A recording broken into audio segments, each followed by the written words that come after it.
Roman Reigns ने finally react करा है for the first time after losing at WrestleMania. जी हाँ, क्या इसका मीनिंग हो सकता है?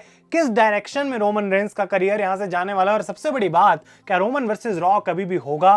कब होगा? किस तरीके से WWE वहां तक पहुंच सकती है? सारी चीजें इस वीडियो में हम डिस्कस करेंगे। अब एंड तक जरूर देखते रहें because this will be a short but बहुत इंपॉर्टेंट वीडियो। आप लोगों के कॉमेंट्स बहुत मैटर करते हैं, तो वीडियो को एंड तक देखते रहें। चैनल पर नए हैं तो सब्सक्राइब करें और उस नोटिफिकेशन बेल को भी ऑन करना बिल्कुल भी ना भूलें।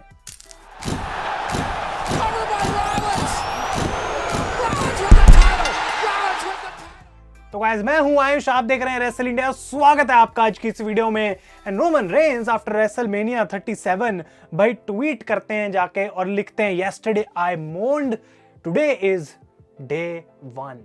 और वो जिम में वर्कआउट कर रहे हैं और क्लियरली बता दिया है कि एक दिन मैंने लिया डाइजेस्ट करने के लिए कि क्या मेरे साथ हुआ, कि फाइनली मेरी रेन खत्म हो गई, बट आज से मैं दोबारा से शुरू करता हूं। कोई बात नहीं कि अगर मैं अपने 1316 दिन की टाइटल रेन को हार गया हूं, खत्म कर दिया उस चीज को कोडी रोड्स ने, लेकिन आई एम ऑलरेडी बैक। तो ग्राइंड जो रोमन रेंज की शुरू हो गई है, अपने कमबैक की ऑलरेडी स्टार्ट हो गई है। और मजा इस बात में ये है कि रोमन रेंज इस चीज पे रिस्पांस दे रहे हैं। रोमन रेंज गायब नहीं हो रहे। ये उन्होंने एक पॉइंट पे भी नहीं बोला कि भाई 2 महीने तक हमको पता ही नहीं है रोमन कहाँ है। रोमन ने ऑलरेडी इस चीज को क्लियर कर दिया है that he is ready to go again day 1। अब इसका मतलब ये नहीं है कि रोमन रेंज अगली स्मैकडाउन में आने वाले हैं या रॉ में आने वाले हैं। मे बी ड्राफ्ट में वो आए या फिर उनका नाम आए और हमें पता लगे, लेकिन आई थिंक WWE एक बहुत बड़ा क्वेश्चन मार्क क्रिएट करने वाली है रोमन रेंज के अराउंड।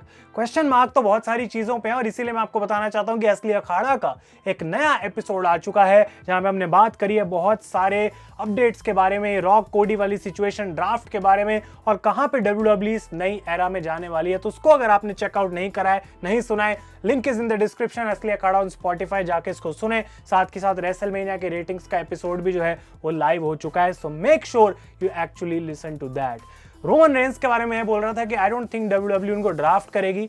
ये एक अच्छा तरीका है उन पे भी एक क्वेश्चन मार्क डालने का कि वो एक फ्री एजेंट बन जाएं, क्योंकि जब तक रोमन रेंज वापस नहीं आएंगे, क्यों आखिर एडम पियर्स या निक ऑल्डिस उनको सिलेक्ट करेंगे, उसमें आई डोंट थिंक कोई लॉजिक इतना दिखता है। लेकिन जब रोमन वापस आएंगे तो that will be the biggest fight between Monday night raw and Friday night SmackDown कि आखिर कौन रोमन रेंज को हायर करेगा।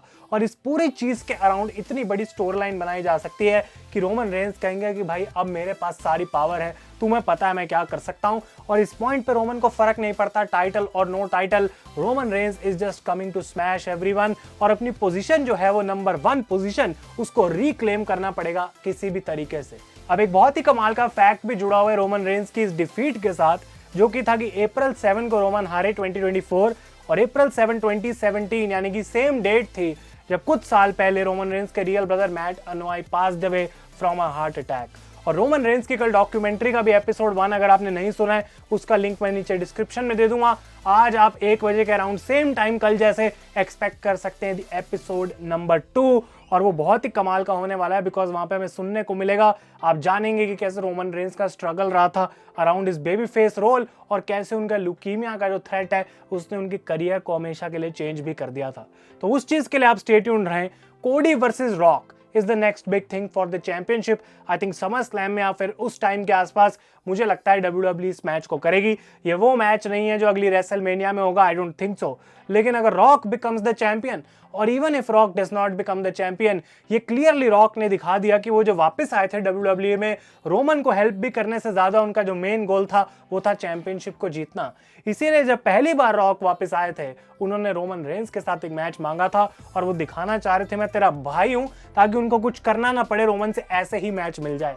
पर rock is the actual final boss, जो कि सिर्फ कोडी रोड्स को नहीं बल्कि रोमन रेंज को भी गिराने में आया था। और जबकि ये चीज रॉक ने अभी तक सबके सामने नहीं बोली, रॉक अंदर से बहुत खुश हैं that Roman range actually lost eight WrestleMania. Rock ने अपनी पूरी कोशिश करी कोडी को हराने की, बट नाउ रोमन लॉस्ट, और ना चाहते हुए भी वो चीज हो गई और रॉक का टर्न भी नहीं करना पड़ा रोमन रेंज के ऊपर उस चीज को करने के लिए। ये story has to become the biggest story in the history of professional wrestling.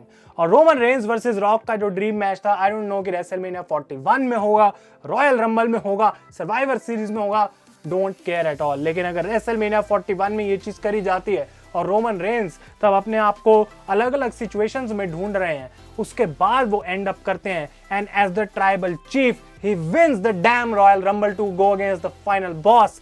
I think उससे बेटर कुछ हो नहीं सकता। WWE को उसमें टाइटल भी डालने की जरूरत नहीं है, बिकॉज रॉक अपनी इंटेंशंस क्लियर कर देंगे कि सच में वो रोमन को हराने ही आए थे, रोमन की डाउनफॉल के लिए वापस आए थे and Roman will go for the WWE championship एक बार वो रॉक को हरा दें अगले साल रेसलमेनिया में। इस तरीके से जो चैंपियनशिप है वो अलग अलग सुपरस्टार्स पे जाएगी। WWE इस नई एरा को जो है पूरा ट्रांसलेट कर सकती है, अच्छे से हमें नई चीजें दिखा सकती है। लेकिन इतना मैं जरूर बोलूंगा, the Roman Reigns story is far from over.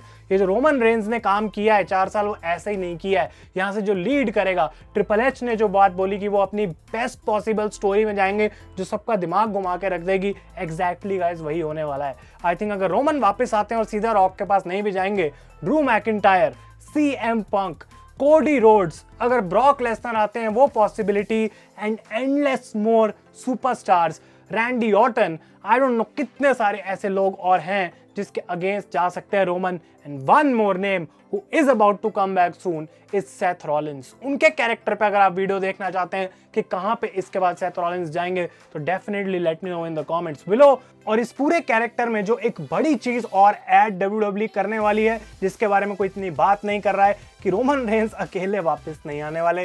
Roman Reigns इतने स्टूपिड नहीं है, उन्होंने इस गेम को इतने सालों तक खेल लिया है कि रोमन रेंस जानते हैं कि अब एग्जैक्टली उनको क्या करना है। और एक ऐसा नाम जो कि रूमर करा जा रहा है कि उसने WWE के साथ साइन कर लिया है, ही इज जेकब फाटू। और अगर उसको रोमन रेंस अपने साथ लेके आते हैं and he pairs himself with Jacob, Usos and solo Sikoa, तो भाई रॉक हो जो मर्जी हो, मे बी रॉक अपनी खुद की ब्लड लाइन बना लेंगे, आई डोंट नो क्या होगा। लेकिन रोमन रेंस जब वापस आएंगे, मैं आपको बार बार यही बोलूंगा, ट्रिपल एच ने जो बात बोली वो दिमाग में रखनी चाहिए, टाइटल हो या ना हो, it will be the biggest thing ever to happen for Roman Reigns career.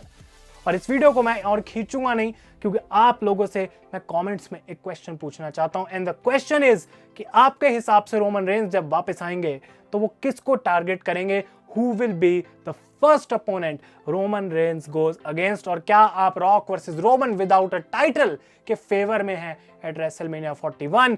Let me know in the comments below, because जब रोमन वापस आएगा, जब भी वो होगा, नेक्स्ट मंथ, 2 महीने बाद, 6 महीने बाद, he will become the greatest ever Roman Reigns जो अभी तक हमने देखा है। तो हमें थोड़ा आराम से पेशेंस रखना पड़ेगा, इस चीज को बिल्ड होने देना पड़ेगा, क्योंकि फाइनली जब वो हमारे सामने आएगी, it will be the best thing ever.